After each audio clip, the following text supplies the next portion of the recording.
Hi guys, எல்லோரும் எப்படி இருக்கீங்க? நான் ரொம்ப நல்லா இருக்கேன். இதுதான் என்னுடைய ஃபஸ்ட்டு விலாகு.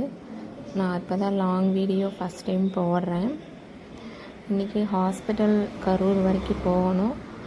ஸோ நாங்கள் ரெடி ஆகிட்டுருக்கோம். அதுக்கு தான் காலையிலேயே தம்பிக்கு தேவையானது எல்லாமே பேக் பண்ணி வச்சுட்டு நானும் ரெடி ஆகிட்டு, தம்பியோட ஷர்ட் நல்லா இருக்கான்னு பார்த்து சொல்லுங்கள். அவன் தூங்கிட்டுருக்கான். நான் இதெல்லாம் ரெடி பண்ணிவிட்டு அவன் எழுந்திரிச்சதுக்கப்புறம் இந்த டானிக்கு ரத்தம் ஊறக்காக குழந்த டாக்டர் எழுதி கொடுத்துருந்தாங்க. ஸோ அவன் எழுந்திரிச்சதுக்கப்புறம் ஃபீட் பண்ணிவிட்டு அதை கொடுத்துருவேன். ரொம்ப வெயிலாக இருக்குங்க. ஸோ பஸ்ஸில் தான் போகலான்னு ஒரு பிளான் இருக்குது. இப்போ தான் ஃபஸ்ட் டைம் தம்பியை பஸ்ஸில் கூட்டிகிட்டு போக போகிறேன். ஸோ அதுக்கு தான் நான் ஒரு பேக்கில் அவனுக்கு தண்ணியும் மணி ஹேண்ட்கர்ச்சீஃப் எல்லாம் எடுத்து வச்சிட்ருக்கேன். அடுத்தது ஹேண்ட்பேக்கில் தண்ணி பாட்டில் எல்லாமே எடுத்து வச்சாச்சு. கிராசரி திங்ஸ் எல்லாமே என் வீட்டுக்கார் வாங்கிட்டு வந்தார்.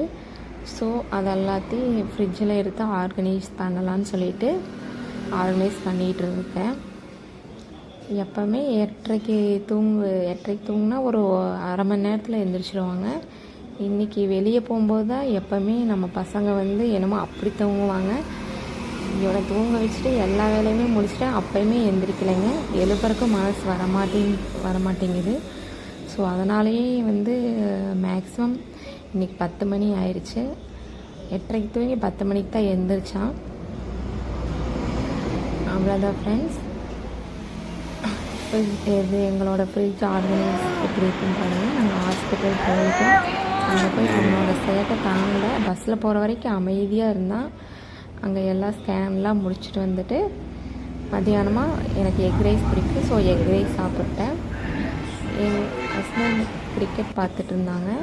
தம்பிக்கு சிம்பிளான ஒரு தயிர் சாப்பாடு ரெடி பண்ணி கொடுத்துட்டேன். அவ்வளோதான் ஃப்ரெண்ட்ஸ். இன்றைக்கி டே எனக்கு இப்படி தான் போச்சு.